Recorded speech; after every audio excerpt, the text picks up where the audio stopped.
નમસ્કાર, સ્વાગત છે આપનું લોકમંચમાં. ઉત્તરાયણનો પર્વ ચાલી રહ્યો છે અને પતંગના પેચ આકાશમાં આભમાં લડી રહ્યા છે. એકબીજાને કાયપો અને લપેટના જે અવાજો સંભળાય છે અને આભમાં ઉમંગ છે. પણ આજે વાત કરવી છે લોકમંચમાં જમીન પર જે લોકો જંગ લડી રહ્યા છે એની. જમીન પર જે લોકો માનવ જીવન બચાવી રહ્યા છે, જે લોકો અબોલ પક્ષીઓનો બચાવ કરી રહ્યા છે, જેઓ ઉત્તરાયણ નથી મનાવતા, જેઓ પોતાના પરિવાર સાથે નથી, તેઓ રસ્તા પર છે, રોડ ઉપર છે. કેમ કે કોઈ અબોલ પક્ષીનો જીવ બચાવવાનો છે, કોઈ ઇજાગ્રસ્ત વ્યક્તિને હોસ્પિટલ લઈ જવાનો છે. આ કાર્ય કરે છે 108 અને 1962. કારણ કે આભમાં પતંગના પેચ અને જમીન પર 108 અને 1962 એ બચાવ્યા જિંદગીના પેચ. જે પ્રમાણે 108નો ત્વરિત રિસ્પોન્સ ક્યાંક જિંદગી ખેંચી લાવવાનો એક આત્મવિશ્વાસ દેખાતો હોય છે 108ની ટીમમાં. અને કોઈ પણ ઘાયલ થાય પહેલાં તબીબી સહાય તૈયારી કરી રાખતું આપણું આ 108નું તંત્ર છે. ગળા પર સુરક્ષા કવચ અને સાવચેતીનો માર્ગ અને જાગૃતિ એ જ બચાવવાનું એક મોટું લક્ષ્ય છે. માણસ હોય કે પક્ષી, 108 માટે દરેક જીવ કિંમતી છે. આમ તો ન માત્ર માણસ માટે. અને એક કોલ કરો ને ત્વરિત ઉકેલ. 108નું આખું એક ડિજિટલ સુરક્ષા ચક્ર છે જે આપણને આ ઉપયોગી થતું હોય છે. અને ઉજવણીનો મેં કહ્યું ને એમ ત્યાગ કરે છે, પણ ફરજ પોતાની આગની જેમ અદા કરે છે, આગ સામે લડતા હોય એ રીતે. અને આ નિષ્ઠાને સલામ કરવી છે મારે આજે લોકમંચમાં. અને પોલીસ, 108, ડૉક્ટર્સ, જીવદયા પ્રેમી અથવા જીવસૃષ્ટિ પ્રેમી, આ ત્રિપુટી મળે ને ત્યારે જ જિંદગી બચતી હોય છે. અને ઘણી જિંદગી, હજારો અને લાખો જિંદગીઓ બચી છે. કારણ કે 108ના કેસમાં ઉત્તરાયણ પર્વમાં જે વધારો થાય છે ને એને લઈને જે તૈયારી કરવામાં આવી હોય છે એ, અને ખાસ તો દોરી વાગવાના કેસ, અકસ્માતના કેસમાં વધારો થતો હોય છે, એને કેવી રીતે પહોંચી વળવું, રાત દિવસ એક કરતા હોય છે આ લોકો.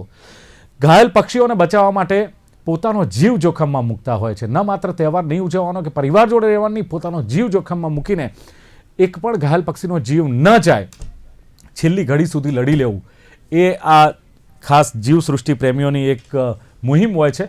અને આ જ મુદ્દે ચર્ચા કરવી છે કે આભમાં ઉમંગ અને જમીન પર જંગ લડનારા લોકોની. ચર્ચા કરવા માટે મારી સાથે ઉપસ્થિત છે 108ના 108ના ઓપરેશન હેડ સતીશ પટેલ મારી સાથે. સતીશભાઈ, સ્વાગત છે લોકમંચમાં. નમસ્તે જી. અને સાથે વન્ય જીવ સૃષ્ટિ પ્રેમી કે જેઓ 2006થી શ્રી કલ્ચરલ ફાઉન્ડેશનના ફાઉન્ડર છે. 5 મિત્રોએ મળીને આખું એક ફાઉન્ડેશન ઊભું કર્યું. એવા મુકેશ ભાટી મારી સાથે છે. મુકેશભાઈ, આપનું પણ સ્વાગત છે. નમસ્તે. જી. સતીશભાઈ, 108ની વાત કરીએ તો 108 2007માં શરૂઆત થઈને સાહેબ 18 વર્ષ જેટલો સમય વીતી ગયો. 14 વર્ષથી તો આ પાની સાથે સંકળાયેલા છો. સતીશભાઈ, શું લાગે છે કે જે પ્રમાણે પાછલા વર્ષોની સરખામણી કરીએ અને આ વખતની વાત કરીએ, સામાન્ય દિવસોમાં જે સરખામણીની વાત કરીએ અને આ 2 દિવસની વાત કરીએ, તો કેટલો ઉછાળો કેસમાં આવતો છે? અને ખાસ તો મારે એ પૂછવું છે સતીશભાઈ, ઓપરેશન હેડ છો એટલે વધારાનો સ્ટાફ, એમ્બ્યુલન્સની જે તૈયારીઓ કરવી, પૂર્વ તૈયારીઓ કરવી, કઈ રીતે આ બધું મેનેજ થતું હોય છે? જી, 108 ની વાત કરું તો છેલ્લા 18 વર્ષથી સતત કાર્યરત છે અને લોકોની સેવામાં ખડે પગે છે. અત્યારે 108 1481 જેટલી દોડી રહી છે. ગુજરાતના દરેક તાલુકા, જિલ્લા, ગલીઓમાં જ્યાં જુઓ ત્યાં 108 તમને દોડતી દેખાતી હશે. રોજની લગભગ 4400 થી 4500 ઇમરજન્સીને પ્રતિસાદ આપીએ છીએ. ઉત્તરાયણ અને ખાસ કરીને જેટલા તહેવારો છે, ઉત્તરાયણ છે, હોળી ધૂળેટી છે, દિવાળી છે, આ બધા તહેવારો એવા છે કે જ્યાં લોકો ઉત્સાહ અને ઉન્માદના આદતમાં ન કરવાનું કરી બેસતા હોય છે, અકસ્માતને નોંધી દેતા હોય છે. આવા દિવસોમાં 108 એ એમનું કામ, એમનું ભારણ બહુ વધી જતું હોય છે અને તરત પ્રતિસાદ આપી અને નજીકની હોસ્પિટલમાં લઈ જતા હોય છે. 4445 જે રેગ્યુલર ઇમરજન્સી આવે છે, એમાં આ વખતે ઉત્તરાયણની અંદર અમારું જે પ્રોજેક્શન છે એ 5900 ઇમરજન્સીનું છે. એટલે લગભગ 35% વધારો આવે એવું લાગી રહ્યું છે. અને અત્યારે લેટેસ્ટ આંકડો જે 8 વાગ્યાનો આંકડો છે એ પુરવાર કરે છે કે ના, ઇમરજન્સીમાં ખૂબ જ એવો વધારો થઈ રહ્યો છે. અને અત્યાર સુધીમાં 4200 જેટલી ઇમરજન્સી તો પણ આવી ગઈ છે. હજી રાતના 12 વાગ્યા સુધીમાં તો 5900 થઈ જશે. આ ઇમરજન્સીને પહોંચી વળવા માટે 108 સતત કાર્યક્ષમ પોતાની પુરવાર કરતું હોય છે. જેટલો બી સ્ટાફ છે એ લોકોની રજાઓ એ પ્રમાણે મેનેજ કરવામાં આવી છે. એડવાન્સ ફ્યુઅલિંગ પણ કરવામાં આવ્યું છે. ઘણી બધી હોસ્પિટલ્સ, પ્રાઇવેટ હોસ્પિટલો બંધ હોવાથી લગભગ જે ઇમરજન્સીનો જે ભરાવો છે એ સરકારી હોસ્પિટલોમાં ખેંચવાની પૂરેપૂરી શક્યતાઓ છે અને ત્યાં થાય છે. તો આના ભાગરૂપે દરેક સરકારી હોસ્પિટલ, જ્યાં મોટી મોટી હોસ્પિટલ છે, ત્યાં અમે 108ના એક્સ્ટ્રા સ્ટાફ ત્યાં મૂકવામાં આવે છે, જેથી કરીને આવનારી એમ્બ્યુલન્સને ફટાફટ હેન્ડઓવર ટેકઓવર થાય અને ફટાફટ ફ્રી થાય અને બીજી ઇમરજન્સીને પ્રતિસાદ આપી શકે.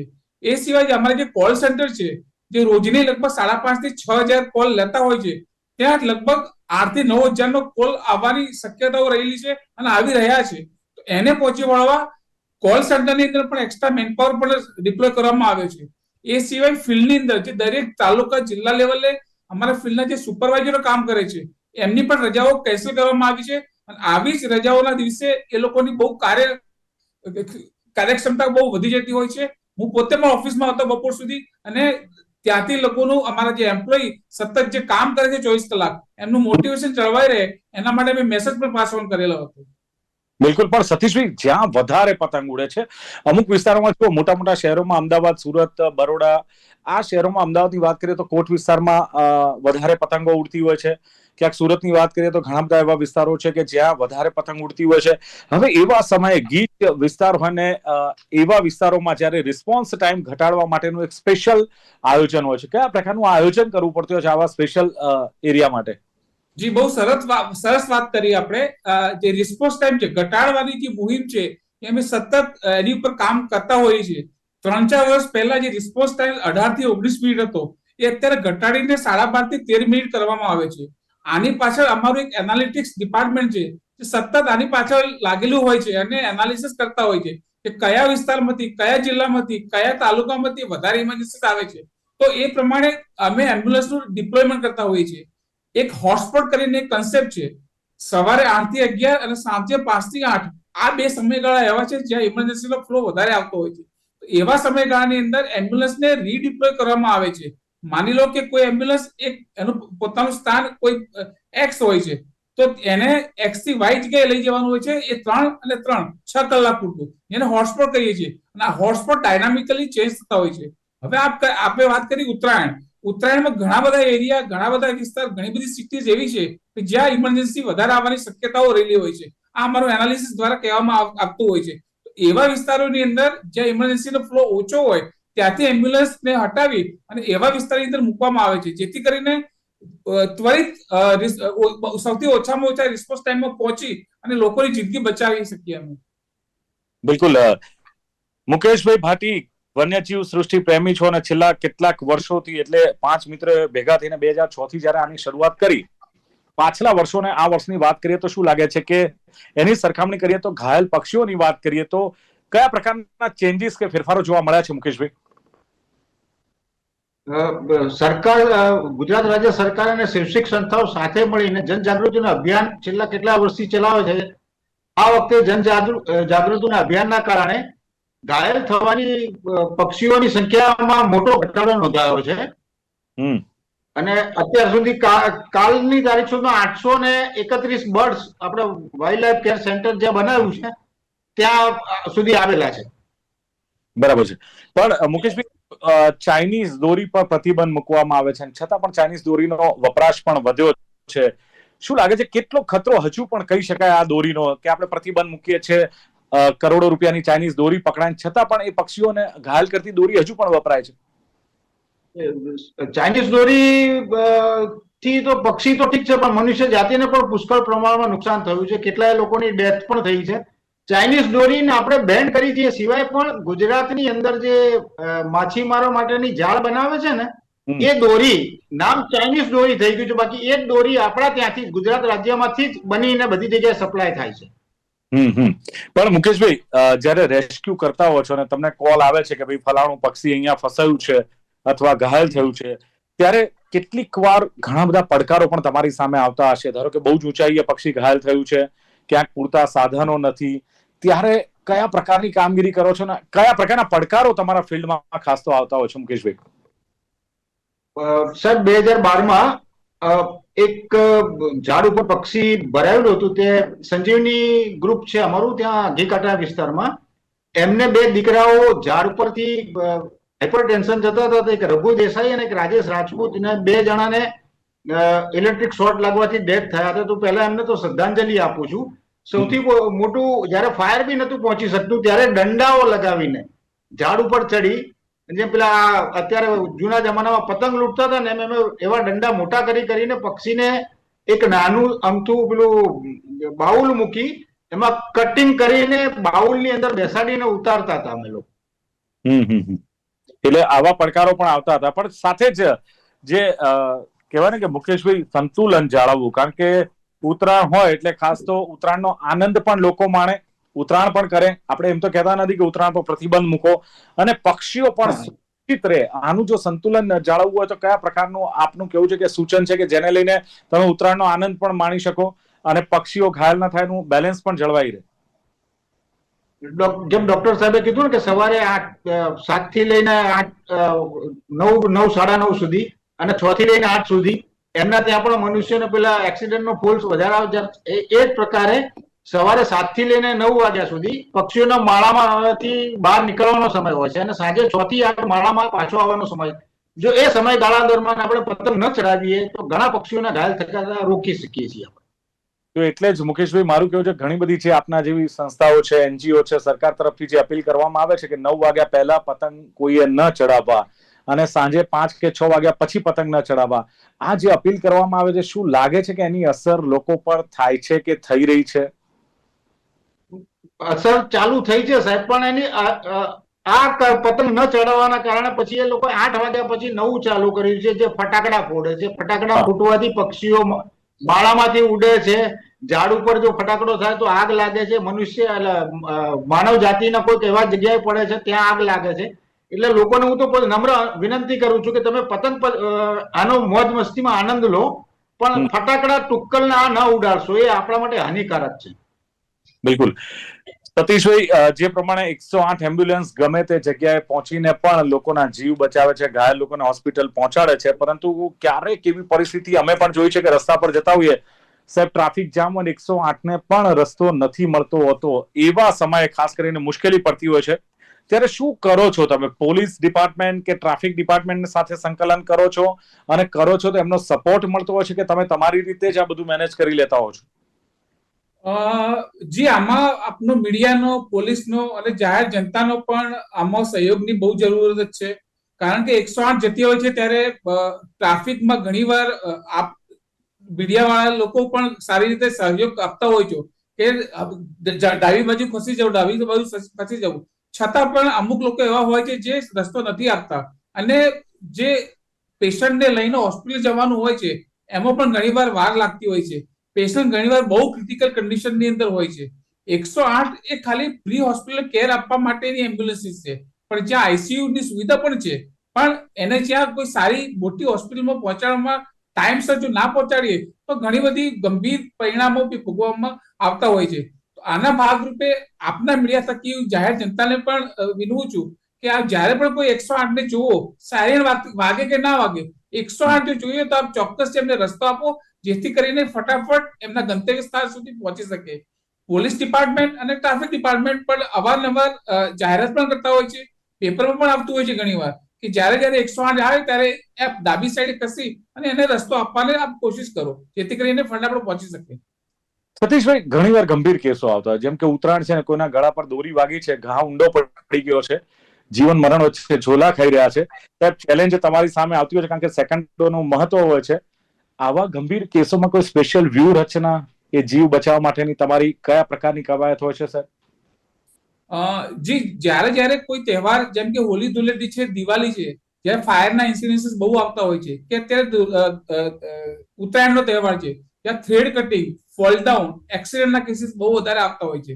જ્યારે આવા તહેવાર આવતા હોય છે ત્યારે અમારી તૈયારી તો હોય જ છે, એક્સ્ટ્રા મેન પાવર ડિપ્લોય કરવો, એમ્બ્યુલન્સીસ રીડિપ્લોયમેન્ટ કરવી. એ સિવાય અમારું જે ઈએમએલસી નું જે ઈએમ કેર લર્નિંગ સેન્ટર છે, અમારું જે ટ્રેનિંગ ડિપાર્ટમેન્ટ છે, એના ડોક્ટરો દ્વારા લગભગ 15 થી 20 દિવસ પહેલા અગાઉથી જ અમારા જે પેરામેડિક સ્ટાફ 108 ની અંદર કામ કરે છે એમને માર્ગદર્શિકા પણ આપવામાં આવે છે કે કઈ ટાઈપની ઇમરજન્સીમાં કઈ ટાઈપની સેવા આપવી, કઈ રીતે હોસ્પિટલ કરાવી આપવી. એ સિવાય આ ટાઈપની ઇમરજન્સીમાં અમુક સ્પેશિયલ મેડિસિન્સની પણ જરૂર પડતી હોય છે, અથવા જે મેડિસિન્સ હોય છે એમાં વધારો પણ કરવાની જરૂર પડતી હોય છે, તો એક્સ્ટ્રા મેડિસિન્સ પણ આપણે ડિસ્પેચ કરાવતા હોઈએ છીએ અમારા સ્ટોર ડિપાર્ટમેન્ટ દ્વારા. તો આ રીતે અમારા પેરામેડિક સ્ટાફને ખબર જ હોય છે કે કેવો પેશન્ટ આવે તો એને કઈ રીતે ટ્રીટમેન્ટ આપવી, છતાં એમને દર 6 મહિને, દર 3 મહિને અને આવો જે તહેવાર આવે એના 15 દિવસથી અગાઉથી જ એમને જે ટ્રેનિંગમાં શીખેલા હોય છે એમનું નોલેજ અમે રિફ્રેશ પણ કરાવીએ છીએ. બિલકુલ. મુકેશભાઈ, આમ તો ઘાયલ પક્ષીઓ જે કદાચ કોઈ નાગરિકને મળે અથવા કોઈની નજર પડતી હોય છે તો પહેલા તો તાત્કાલિક એ નાગરિકે શું કરવું જોઈએ અથવા કયા પ્રકારની એના તરફથી એક્શન લેવાવી જોઈએ, કઈ રીતે તમારા સુધી પહોંચે અથવા આવી કોઈ સંસ્થાઓ સુધી પહોંચે, શું કરવું જોઈએ? ઘણા લોકોને ખબર નથી હોતી મુકેશભાઈ, એના માટે શું કહેશો? નહીં, જયારે પક્ષી ઘાયલ થાય તો તાત્કાલિક એને પકડશો નહીં, એને 5-7 મિનિટ સ્ટેબલ થવા દેજો. અને બીજું, એને પાણી કે ચણ કોઈ પણ પ્રકારનું આપશો નહીં. અને બને તો તમારી પાસે ઘરમાં પેલી મોજું હોય કોઈ બી કે કપડું હોય તો એને લપેટીને બાંધીને બેસાડી રાખજો. અને જે 7600009845 હેલ્પલાઇન નંબર છે એ હેલ્પલાઇન નંબર પર કહેશે તો અમદાવાદની જેટલી સંસ્થાઓમાં 3000 ઉપર વોલેન્ટિયર્સ છે, એ જે પણ વોલેન્ટિયર્સ નજીક હશે, ઓનલાઈન કરેલું છે, નજીક હશે એ કલેક્ટ કરીને હોસ્પિટલમાં લેતો આવશે. બિલકુલ. અને મુકેશભાઈ, જે સરકાર દ્વારા પણ છેલ્લા કેટલાક વર્ષોથી તમે જુઓ કે કરુણા અભિયાનની એક શરૂઆત કરવામાં આવી છે, હવે એને લઈને આ બધી પ્રવૃત્તિમાં કેટલો વેગ મળી રહ્યો છે અથવા તમને કેટલો સપોર્ટ મળી રહ્યો છે? ના, સરકાર શ્રી તરફથી તો પુષ્કળ પ્રમાણમાં સારા એવો સપોર્ટ મળી રહ્યો છે. નવી નવી એનજીઓ જે આવે છે એના માટે ટ્રેનિંગ પણ રાખે છે અને એમને પ્રોટોકોલ પણ સમજાવે છે કે તમને ક્યાંય તકલીફ પડે તો સરકારશ્રીએ ટ્રાફિક ડિસિપ્લિનને પણ ભલામણ કરી. જેમ 108 ની અંદર તમને જગ્યા મળે છે એમ અમારા વોલેન્ટિયર્સને જગ્યા મળે, સાયરન બાયરન અમે નથી લગાવી શકતા, ટ્રાફિક ડીસીપી તરફથી એક પત્ર આપવામાં આવે છે કે તમે અગર ટ્રાફિક સિગ્નલ માંથી ઉતાવળે નીકળી ગયા છો તો તમને આ જીવ બચાવ જાવ છો એટલે તમે 108 જેવી સેવા કરો છો. એટલે સરકાર તરફથી ટ્રાફિકમાંથી બી અમને થોડી રાહત મળવા માંડી છે. મુકેશભાઈ, આટલા બધા જે પક્ષીઓના જીવ બચાવ્યા, ઘણી બધા ઘટનાઓના સાક્ષી રહ્યા છો, કારણ કે તમે પણ છેલ્લા કેટલાક વર્ષોથી 2006 થી જોડાયેલા છો. મુકેશભાઈ, કોઈ હૃદય સ્પર્શી ઘટના, કોઈ હૃદય દ્રાવક કિસ્સો કે જેને લઈને પણ કદાચ તમને આ પ્રેરણા મળી હોય અથવા તમારું હૃદય દ્રવી ઉઠ્યું હોય, એવો કોઈ કિસ્સો ખરો? સાહેબ, હું તો નાનો હતો ત્યારે એક સાપ માર્યો ત્યારે થોડું ફિલિંગ થયું હતું. આ જયારે 2012માં 13 જાન્યુઆરીએ 2 દીકરા, જે કહું છું ને, રઘુ અને આકાશ મારે કુટુંબમાં ભાઈનો દીકરો એટલે મારો ભત્તાનો ભત્રીજો થાય. અને એ જે દિવસે એના અગ્નિ સંસ્કાર થયો એના પછી પણ એ અમારા સંજીવની ગ્રુપે અગ્નિ સંસ્કાર તો 5 માણસો પોતે પક્ષી બચાવવામાં સતત જાગૃત રહીને આજ સુધી એ કામ કરી રહ્યા છે. એ હૃદયને સ્પર્શે છે. મુકેશભાઈ, કોઈ મેસેજ આપવો હોય તો આજની યુવા પેઢીને તમારા તરફથી? હું તો બધાને રિક્વેસ્ટ કરું છું, મનુષ્ય જાતિ પહેલા પ્રાણીઓ પક્ષીઓ પૃથ્વી પર આવેલા છે, પહેલા એમને જીવવાનો અધિકાર છે, સૌએ સાથે મળીને બચાવવા જોઈએ.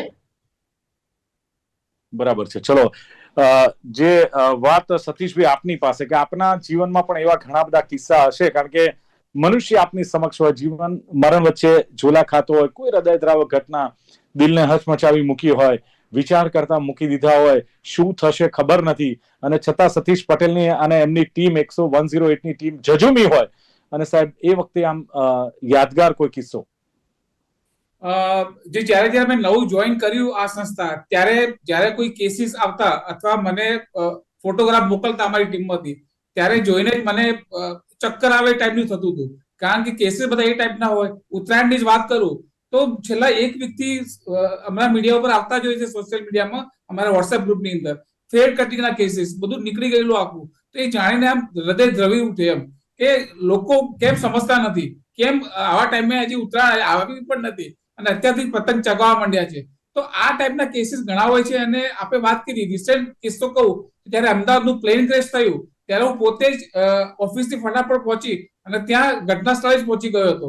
તો મેં બહુ બધું જોયું એ દિવસે, એનું કલ્પના પણ ના થઈ શકે એવું, બધી બ્લેક બોડી હતી આખી. આવા બધા કિસ્સા જોઈએ છીએ ત્યારે હૃદય ખરેખર કંપી ઉઠે છે. બિલકુલ બિલકુલ બિલકુલ. મારું તો હવે રોજનું કામ થઈ ગયું છે એટલે આનાથી હવે છૂટકો પણ નથી. કઠોર પણ બનવું પડે. મુકેશભાઈ, સતીશભાઈ, તમારે કઠોર પણ બનવું પડે અને તમે આ કામ કરી શકો. પણ જે પ્રમાણે સતીશભાઈએ કહ્યું કે 108 1481 જેટલી હાલમાં દોડી રહી છે, નો ડાઉટ ભારત ગુજરાત સરકારનો આ એક જોરદાર એક અપીલ છે, એક સારી બાબત છે. પણ હું તો કહું છું એનાથી સારી બાબત એ છે કે એને ઓપરેટ કરનારા દિવસ એક કરી રહ્યા છે, લોકોની જિંદગી બચાવી રહ્યા છે.